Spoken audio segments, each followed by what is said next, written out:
after deoxygenated blood goes through here, these two, either from here or from here, it goes to the right atrium, which is this right here.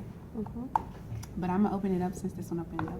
So this is the right atrium right here, and then after the blood, the deoxygenated blood or the low oxygenated blood goes in here. It goes through this thing right here, this little hole right here, and that's the tricuspid valve. Does that make sense? This one? This hole right here is the tricuspid valve, but I'm gonna explain to you how y'all would even know the difference. So basically, after it goes through that, you see these things right here. So hold on, let me make sure she's on track. No, you can stay right there. So it goes through the tricuspid valve, which is this right here. Okay. Which is this right here. Okay. And the reason why I know it's the tricuspid valve, because if you see these things right here, these little things, it's 3 of them. So that's how you know it's the tricuspid valve, because you know tri is 3. Yep. Okay. So Which 3 valve. things? 1, 40, 42. 2, 3. 30. Oh, okay. So you see these things right Yes. here? 1, 2, 3. Okay, and then I'm gonna tell you something, even though it's not listed, but she did go over it in the notes. So I went through it with her. So if you look at this example right here, you see these muscles and stuff right here, and you see these things, these stringy things right here. These are the cord, how do you say it? The chordae tendae, or however that's how you say it. Right here. It's written. It's right like The right chordae here. tendae. These are these little Chordae. stringy things right here, and then connected to those stringy things are papillary muscles. So those are like the muscles of the heart down here, extra muscles. Those are the papillary muscles.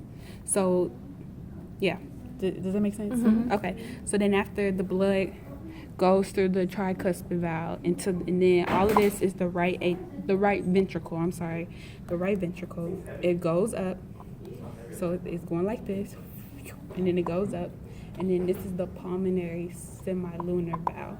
When I think of pulmonary, like I just told him, when I think of pulmonary, I think of lungs. So anytime you hear pulmonary, think of lungs. Okay. Yeah. So this is the pulmonary semilunar valve, which pushes the blood up into the pulmonary artery. This is the pulmonary artery right here. And then it pushes out to the pulmonary arteries, and then these 2 things right here go out to the lungs. And then that goes out to the lungs. But it's 2 sides, you can't see it from this side. Right?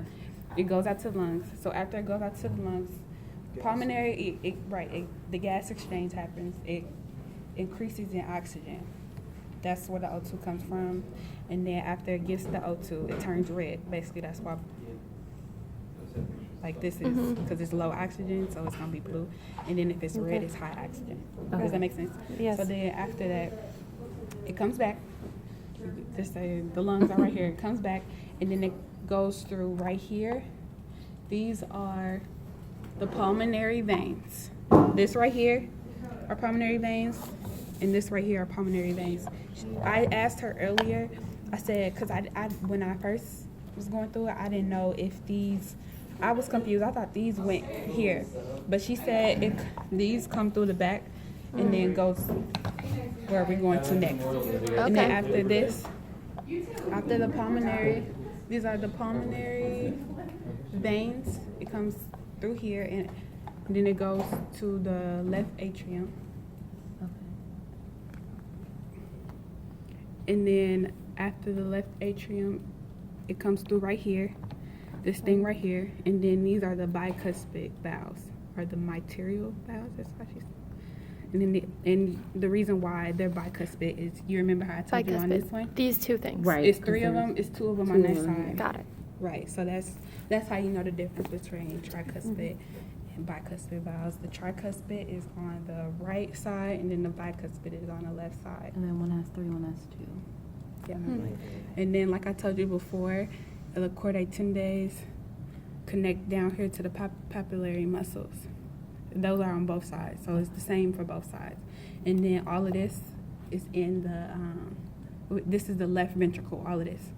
So down here is the left ventricle, basically. And then after it goes to the left ventricle, let me move this out the way. Okay. Okay, never mind. That one don't move out the way. After it goes through the left ventricle, it comes up to the aortic semilunar valve. So anytime I think of aortic, anytime I hear A in general when it comes to the heart, I think of arteries. I don't know why. It's just I guess it's a bad habit. So the aortic goes to the Aorta. aorta goes to the arteries, if that makes sense. So basically, it goes through the. It goes through this up into here. Not this. You see this Yeah. right here? Yeah, it goes up in there. Yeah, it goes up. It goes up here. Let me show you. It goes through here, Okay. and then this is called the bicuspid mitral valve. Aortic semi. Wait, I thought you said this was the I'm Yeah. sorry. Yeah, I'm Yeah. sorry. It Yeah. goes through the aortic semilunar valve. Sorry, you corrected And me. is that what that is? This. Yeah, Yeah. the little all the way Okay. up in there. Yeah, that's So- the aortic Yeah. semilunar. And then it comes valve. up through here, Yeah, like and then- inside, and this is Yeah. the aorta. That's the Mhm. aorta. That's it. There you go. And then up here, Arteries. right. And then then that's why we going over this because we finished with the heart now. So after it goes through, after it's done with the aorta, so the aorta is right here. It goes through the veins or whatever. One of these veins go up to your head. Another one and then the other two branch off to your arm. And then right here on the back of the heart, you see where the aortic arches and then goes down. That's when the oxygenated blood goes down to your body, to down here in your right, and then it goes down to your feet and stuff like that. So, but just to make it easier, since we all can see the head, just say these are arteries or whatever. The main arteries. That's what they call it, the main arteries. That's where you can feel like your pulses and stuff like that. Those are arteries, technically. And then up here, so say for instance, these are arteries, and then they become atrioles, which is basically smaller, very very small arteries. And then after they have the oxygenated blood in them, and then like in between here, where you see the red lines and the blue lines, in between here, but it's gonna be super little. Like obviously they're not visible. You're gonna see the capillaries, and that's basically where I was doing my fingers like this.